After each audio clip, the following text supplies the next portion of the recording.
오늘은 깨어있어라 라는 제목을 가지고 말씀을 듣도록 하겠습니다. 오늘부터 대림절기가 시작되었습니다. 우리 보통 한 해의 시작을 1월 1일로 우리가 생각하고 살아가지만 교회력에서는 한 해의 시작이 대림절기입니다.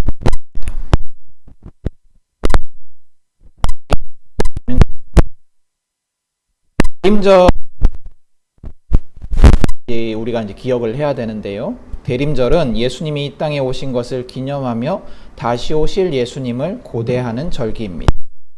대림절 동안 우리가 특별히 기억해야 하는 것이 있습니다. 하나는 예수님이 온 세상의 구원자로 이 땅에 오셨다라는 사실입니다. 하나님의 아들이신 예수님은 우리의 구원자로 2000여 년 전에 이 땅에 오셨습니다. 그리고 우리는 그분으로 인해서 구원을 얻었습니다. 대림절기 동안 기억해야 하는 두 번째는 주님이 다시 오실 것이다 라는 사실입니다. 예수님은 주님의 날에, 이 땅의 마지막 날 심판의 날에 우리에게 다시 오셔서 우리와 온 우주를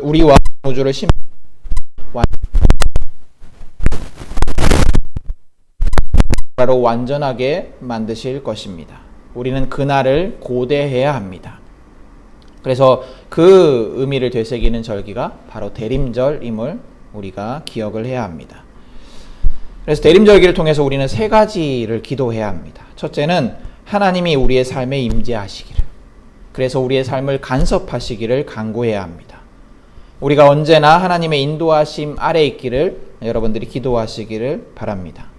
또 두 번째로는 이 땅에 오신 예수님을 기억하면서 예수님이 우리의 구원자 되심을 입술과 삶으로 증거할 수 있도록 여러분들이 기도해야 합니다. 이 땅에 오셔서 우리 모두에게 구원의 주가 되신 예수님이 나를 구원하셨고 또 너도 구원하기를 원하신다라는 사실을 전하고 온 세상을 향한 예수님의 사랑을 따라서 모두를 사랑하는 삶, 모두를 섬기는 삶을 살아가야 합니다. 그리고 세 번째로는 주님의 명령에 즉시 순종하기를 기도해야 합니다. 우리가 주님의 음성에 즉시 순종할 때 주님의 말씀의 능력이 우리에게 임재하게 됩니다. 여러분, 말씀의 주인이 누구입니까? 하나님이시지 않습니까? 우리가 주님의 음성에 즉시 순종할 때 우리의 삶에 하나님의 임재가 깊이 경험될 수 있습니다. 그래서 우리가 하나님이 나의 삶에 임재하셔서 간섭하시고 주장하시기를 간구합니다. 또 예수님이 우리의 구원자 되심을 입술과 삶으로 증거하기를 기도합니다. 또 주님의 명령에 즉시 순종하여 하나님이 임재하시는 삶을 살아가기를 기도합니다.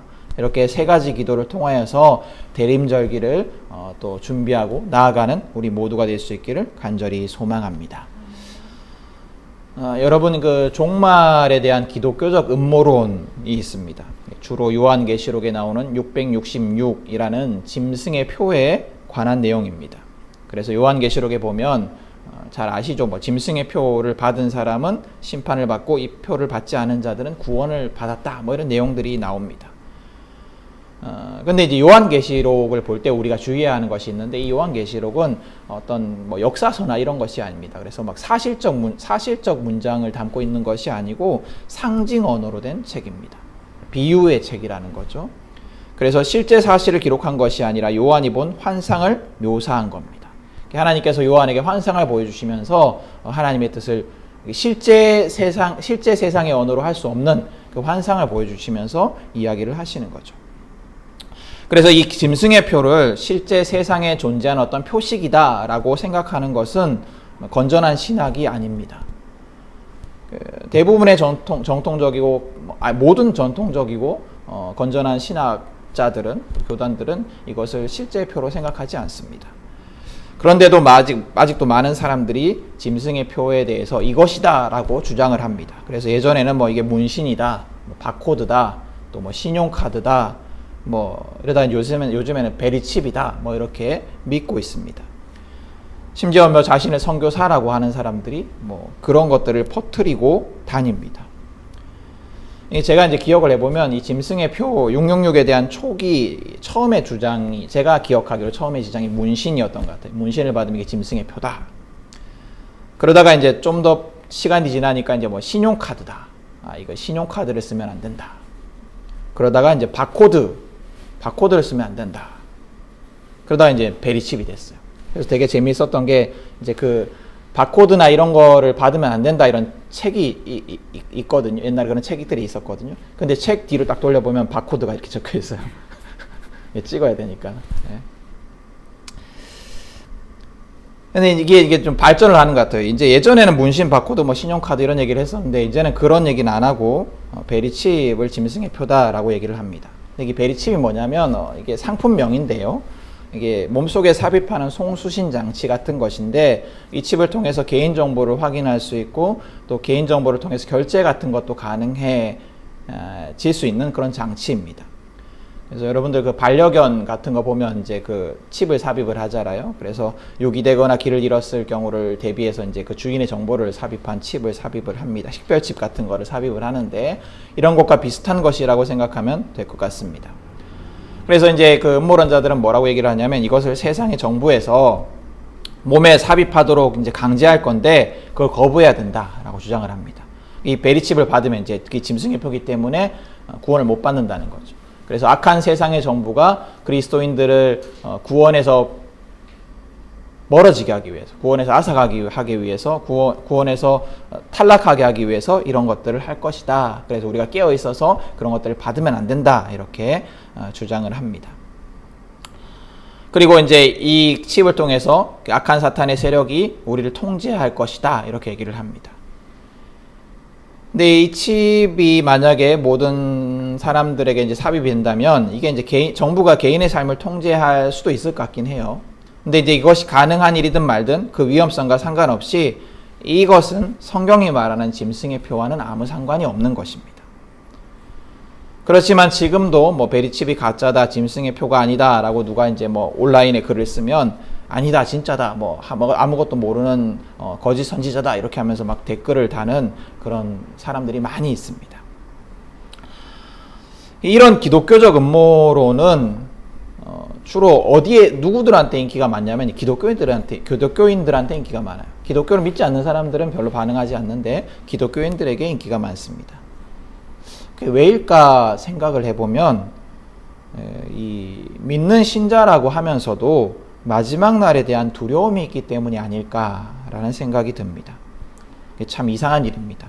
기독교는 예수님으로 인해 구원을 받는다라고 가르치잖아요. 우리가 그렇게 배웠고 우리가 그렇게 믿고 있지 않습니까? 근데 많은 신자들이 예수님으로 인해 내가 구원을 받았다. 예수님으로 인해서 내가 구원을 받았다 라고 고백을 하고 믿는다고 하면서도 실제로는 구원에 대해서 제대로 알고 있지 못하는 것 같습니다. 그러니까 베리칩이니 뭐니 하는 이야기에 두려움을 느끼고 현혹되는 것이 아닐까라는 생각이 듭니다. 여러분, 구원에 대해서 제대로 안다면 내 행위가 아니라 예수님의 십자가에서 행하신 그 공로로 예수님이 우리의 죄를 해결하기 위해서 행하신 그 대속의 죽음으로 구원을 받는다. 그렇기 때문에 예수를 믿는 자는 그 무엇도 구원에서 끊을 수 없다. 이 사실을 믿는다면 왜 심판날에 대한 두려움이 있겠습니까? 스스로 목사다, 선교사다, 사역자다 라고 하면서 베리칩이니 짐승의 표니 하는 것을 말하는 사람들을 보면 그 사람들은 소위 짐승의 표라는 것이 예수님의 십자가 은혜보다 더 강력하다라고 믿는 것 같아 보입니다. 우리가 주님의 날, 심판의 날에 대해 생각할 때 가져야 하는 마음은 두려움이 아니라 소망입니다. 우리가 마지막 날에 집중해야 하는 것은 우리의 구원을 완성하기 위해 다시 오시는 예수님입니다. 주님을 알지 못하는 자들, 주님을 거부하는 자들에게 마지막 날은 심판의 날이요 두려운 날이지만 우리 믿는 자들에게 마지막 날은 소망과 기쁨의 날입니다. 오늘 성경은 예수님의 예언의 말씀입니다. 그냥 이 성경을 읽으면 이 말씀이 세상의 마지막 날에 대한 말씀으로 들리기 때문에 이 말씀이 이해하기 굉장히 어렵습니다. 오늘 읽은 본문 앞쪽에 보면 13장 초반에 보면 14절에 보면 가증스러운 물건이라는 게 나와요. 성전에 가증스러운 물건일 거다. 생길 거다. 뭐 이런 걸 얘기가 나오거든요. 또 15절 이하에 묘사되고 있는 혼돈과 절망의 상황들이 막 나옵니다. 아, 이게 뭘까? 궁금해져요. 이게 마지막 날에 대한 이제 메시지를 읽으면. 또 오늘 본문에서 해와 달이 어두워지고 별들이 떨어진다라는 것이 무슨 의미일까? 마지막 날에 무슨 일이 일어나는 걸까? 도대체 마지막 날의 징조가 뭘까? 도대체 이런 일들이 벌어질 때 우리 보고 피하라고 예수님께서 말씀하시는데 우리가 어떤 것들을 분별해야 될까? 이런 생각들을 하게 됩니다. 근데 오늘 이 말씀은 이제 역사적 배경이 있는 말씀이에요. 예수님이 예언하시는 이 오늘 성경에서 예수님이 예언하시는 그 날은 예루살렘이 파괴되고 성전이 무너지는 그 역사적 사건을 지시하는 그 얘기입니다. 그러니까 주 70년경에 나중에 로마의 황제가 되는 티투스라는 사람이 그 당시엔 장군이었는데요. 티투스 장군이 반란을 일으킨 유대 땅을 진압하기 위해서 군대를 이끌고 와서 예루살렘을 포위하게 됩니다. 그리고 예루살렘을 함락하기 위해서 이제 전투를 벌이게 되는데 이 전투가 몇 달간 지속이 됩니다. 그로 인해서 예루살렘이 굉장히 큰 혼란에 빠져요. 완전히 이제 예루살렘이 포위되는데 그 안에서 엄청나게 끔찍하고 비참한 일들이 벌어집니다. 유대인들끼리 서로 내분이 일어나서 죽이기도 하고 또 무능한 지도자들이 이 결사항전을 해야 된다라고 하면서 그나마 비축하고 있던 식량들을 막 태워버려가지고 굶주림에 지친 자들이 자기 자식을 살해해서 먹는 일들이 막 벌어집니다. 또 수많은 사람들이 굶주림으로 죽음을 맞이하고 또 전투 중에 사망하게 됩니다. 그리고 패배 이후에 수많은 사람들이 학살당하거나 노예로 팔려가서 검투사가 돼요. 그래서 로마 시민들의 그 쾌락을 위해서 즐거움을 위해서 죽어갑니다. 그야말로 유대인에게 있어서 세상의 종말이 온 것 같은 끔찍한 일들이 벌어집니다. 예수님은 그 날을 예언하시고 경고하시면서 오늘 이 말씀을 하고 계시는 거예요.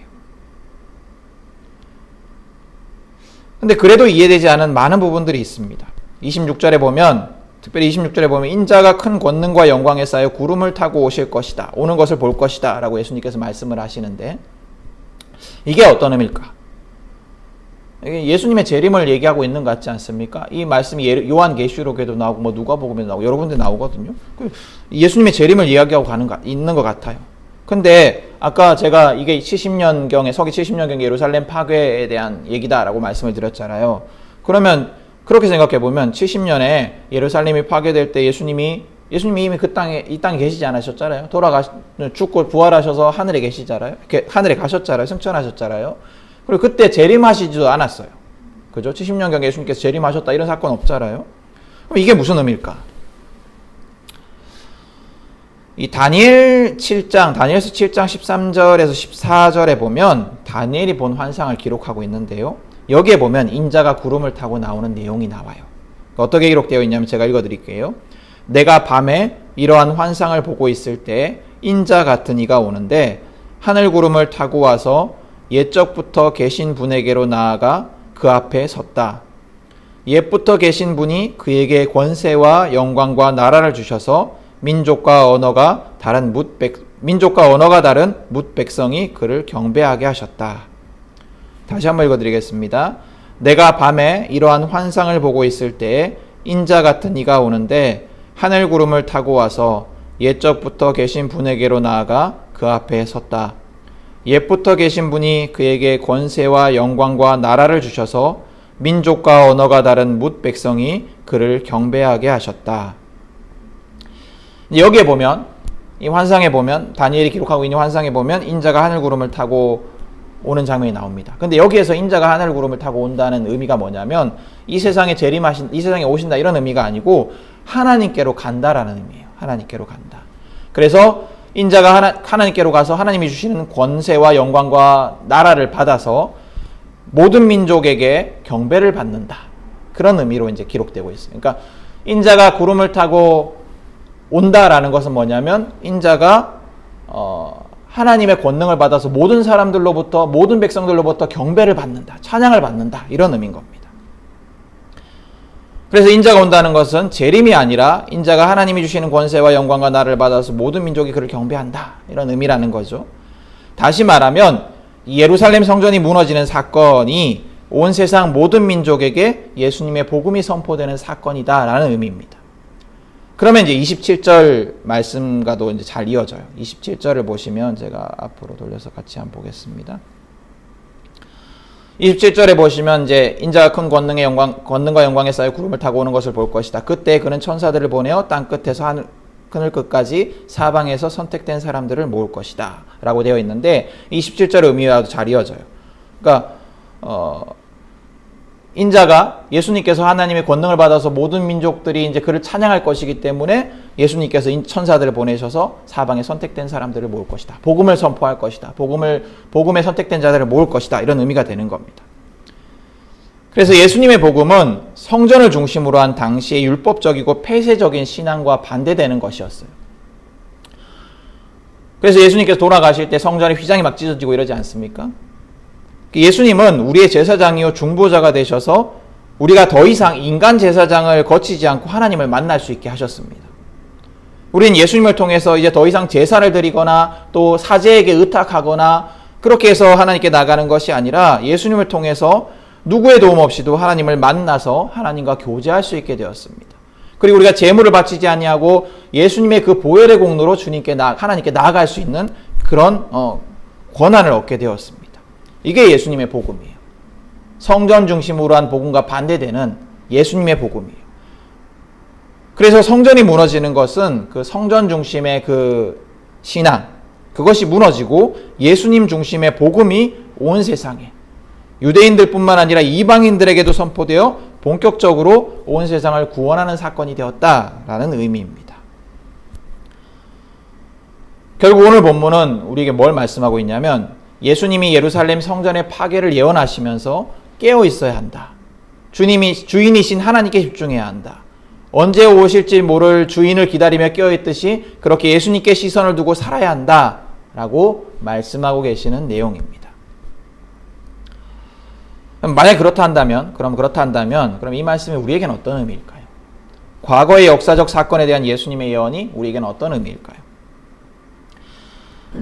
이 말씀이 제가 마지막 날에 대한 말씀이 아니다라고 말씀을 드렸어요. 그렇지만 꼭 그렇진 않습니다. 사실은 마지막 날에 대한 말씀이기도 합니다. 예수님이 1차적으로는 역사적 사건에 대해서 말씀하신 것이지만 마지막 날에 대한 말씀이기도 합니다. 그렇다면 오늘 성경은 마지막 주님의 날에 대해서 우리에게 무엇을 말씀하고 있을까요? 우리는 먼저 오늘 말씀을 통해 깨달아 알 수 있는 것은 우리는 마지막 날을 기다리며 깨어 예수님께만 집중해야 된다라는 겁니다. 여러분, 우리는 지금 종말의 때를 살아가는 자들입니다. 종말에 대한 바른 성경적인 관점은 미래에 올 종말만을 생각하는 것이 아니라 미래에 올 종말에만 집중하는 것이 아니라 지금이 종말의 때라는 것을 알고 늘 깨어 있는 것입니다. 종말을 나중에 올 사건이라고만 생각하면 어떻게 되냐면 그때가 언제일까라는 그 문제에 집착하게 됩니다. 언제 올까가 궁금하시잖아요. 과거, 미래의 사건이라고 생각을 한다면. 그러나 오늘 성경에 말씀하시듯이 그때는 하나님만이 아십니다. 아버지만이 아십니다. 예수님도 모릅니다. 그래서 그때를 궁금해하는 것은 의미가 없는 일입니다. 주인이 언제 돌아올지 우리는 알 수가 없습니다. 우리는 바로 오늘이라도 주인이 돌아올 수 있다라는 마음을 가지고 자기의 할 일에 충실해야 할 뿐입니다. 오늘 성경의 문지기처럼 주인이 언제 돌아올지 언제나 깨어 있어야 합니다. 우리는 언제 다시 오실지 모를 예수님이 우리에게 맡겨주신 일에 최선을 다해야 합니다. 주인이 맡겨준 일에 문지기들이 종들이 충실해야 하듯이 예수님이 우리에게 맡겨주신 일에 충실해야 합니다. 그럼 예수님이 우리에게 맡겨주신 일이 무엇입니까? 예수님이 우리에게 명령하신 것은 예수님의 사랑을 전하는 삶입니다. 우리는 예수님의 사랑을 전하기 위해서 각자의 삶에서 예수님을 믿는 자로서 다른 사람들과 달라야 합니다. 우리 안에 있는 예수님의 사랑, 우리가 깊이 경험하는 예수님의 사랑이 우리를 통해서 드러나야 합니다. 그러기 위해 우리는 전하기에 앞서 먼저 예수님이 내게 베풀어 주신 사랑을 기억하고 감사하며 신뢰하는 삶을 살아야 합니다. 그리고 우리가 그것을 누리고 있다면 이제 예수님의 이름을 전해야 합니다. 예수님이 온 세상의 구원자이심을 선포해야 합니다. 그러기 위해서 교회가 중요합니다. 왜냐하면 세상은 교회를 통해서 우리가 전하는 복음, 우리가 입술로 전하는 복음이 진짜인가 아닌가를 가늠하기 때문이에요. 코로나19로 인해서 많은 사람들이 교회를 더 부정적으로 보게 되었습니다. 이것이 마음 아픈 것은 우리가 억울해서가 아니고 우리가 전하는 복음이 거짓으로 받아들일 수 있기 때문이에요. 근데 그럴 때 우리 교회가, 특별히 우리 교회가 교회로서 복음을 위해서 해야 할 일이 무엇일까요? 바로 예수님이 주인 되신 바른 교회, 그 교회의 모습으로 우리가 서려고 애쓰는 것이 중요합니다. 여러분, 우리가 바라는, 우리가 소망하는 교회의 모습이 있어요. 우리 교회의 모습이 있습니다. 함께하는 교회의 모습이 있습니다. 주님이 교회의 머리 되심을 인정하며 하나님보다 앞서지 않는 공동체. 우리가 그 공동체가 되기를 바랍니다. 또 세속적인 성공의 가치관을 거부하는 교회. 그 공동체. 세속적인 성공의 가치관이 아니라 하나님 나라의 가치관으로 살아가는 공동체. 우리 교회가 바라는 모습이에요. 또 서로가 한 몸인 지체임을 기억하는 공동체. 서로 각자가 따로따로가 아니라 그리스도가 머리 대신 한 몸의 지체이다라는 것을 기억하는 공동체. 그리고 누가 홀로 주도하는 것이 아니라, 목사가 주도하는 것이 아니라, 누군가가 주도하는 것이 아니라 더디더라도 함께 가는 공동체. 또 세상의 불의에 대해서 침묵하지 않는 공동체. 우리 교회가, 우리 함께하는 교회가 추구하는 교회의 모습이에요. 우리가 이처럼 세상 사람들의 부정적인 시선과 상관없는 성경적인 모습으로 서 있으면 그것이 곧 예수님의 복음을, 예수님의 이름을 전하는 일이 될 것입니다. 우리 교회가 앞서 말한 모습으로 바로 서 있는지 우리는 늘 스스로에게, 또 우리 교회에 질문해야 합니다. 그리고 그런 교회를 만드는 것은 목사 혼자 하는 것이 아니라 우리 모두가 주님과 함께 수고하고 헌신해야 하는 일임을 기억해야 합니다. 우리가 소망하는 그 교회의 모습, 성경이 말하는 그 교회의 모습으로 한 걸음 한 걸음 나아가기에 누군가 우리 교회를 만났을 때, 우리 교회를 통해서 예수님의 사랑이 경험되어지기를 간절히 소망합니다. 우리는 교회를 통해서 주님의 뜻을 이루기 위해서 이처럼 애써야 합니다. 그리고 또 우리는 예수님을 간절히 기다려야 합니다. 여러분, 우리가 아무리 우리 교회가 이런 모습이 되기를 위해서 애쓰고 노력하고 수고한다 하여도, 그래서 또 세상 모든 곳에 구원이 선포되고 또 모든 이들이 구원받기를 우리가 애쓰고 수고한다 하여도 구원의 완성은 우리가 할 수 있는 것이 아닙니다. 주님만이 하실 수 있는 일입니다. 우리가 아무리 애를 써도 교회가 천국이 되진 않아요. 우리가 아무리 애를 써도 세상이 천국이 되지 않습니다. 인간은 유한하고 무능합니다. 우리가 인간의 유한함과 무능함에 대해서 코로나로 인해서 다시 한번 보게 되지 않았습니까? 또 다른 코로나가 언제 다시 우리를 위협할지 모릅니다. 우리는 완전하고 행복한 세상을 만들 수 없어요. 오직 주님이 다시 오실 때 하나님만이 온 세상을 완전하게 할 수 있습니다. 그래서 우리는 자만해서는 안 됩니다. 하나님만이 우리를 완전하게 하시기에 그날, 주님이 다시 오실 그날, 주님의 날을 늘 소망하며 겸손한 삶을 살아가야 합니다. 여러분, 우리가 이제 말씀을 듣고 성찬식을 할 것이지만 성찬식을 통해서 우리가 기억해야 하는 것 중에 하나는 인간의 실패, 나의 실패예요. 여러분, 예수님과 함께 마지막 식사를 나누던 제자들은 그 밤이 끝나기 전에, 그 저녁 식사를 마치고 그 밤이 끝나기 전에 모두 예수님을 배반합니다. 예수님의 그 특별한 선택을 받은 12제자조차 예수님을 배반합니다. 우리는 다르겠습니까? 우리 또한 마찬가지입니다. 우리는 무능합니다. 우리는 예수님을 배반하는 자들입니다. 그러나 그런 우리를 잘 아시면서도, 우리가 예수님을 배반할 것을 잘 아시면서도 사랑하시고 용납하시는 것이 예수님의 사랑과 은혜입니다. 여러분, 우리의 무능함을 고백하며 겸손하게 예수님의 십자가로 나아가 나는 실패하나 주님이 승리하신다라는 믿음의 고백으로 살아가는 자가 예수님을 간절히 기다리는 자일 것입니다. 마지막 때를 깨어 있어 살아가는 자일 것입니다. 여러분, 말씀을 기억하십시오. 우리는 주님의 다시 오심을 기억하며 기대하며, 주님의 다시 오심을 기대하며 언제나 깨어 있어야 합니다. 언제 예수님이 다시 오실지 모릅니다. 그때는 알지 못하나 언제든 오실 수 있음을 알고 예수님이 우리에게 맡겨주신 일에 최선을 다해야 합니다. 예수님은 우리에게 복음을 전하라 말씀하셨습니다. 우리는 삶으로 복음을 전하며 또 입술로 예수님이 나의 구원자이심을 알려야 합니다. 그리고 우리의 무능함을 고백하며 깨어서 예수님이 다시 오실 날을 간절히 기다려야 합니다. 대림절을 시작하는 오늘, 우리가 특별히 오늘 이후 대림절기 4주 동안 이 말씀을 기억하며 예수님의 다시 오심을 고대하는 자들이 되기를 축복합니다. 우리 잠깐 기도하도록 하겠습니다. 하나님 아버지, 우리 가운데 말씀 허락하여 주시고 대림절기를 이 말씀으로 시작하게 하여 주시니 감사를 드립니다.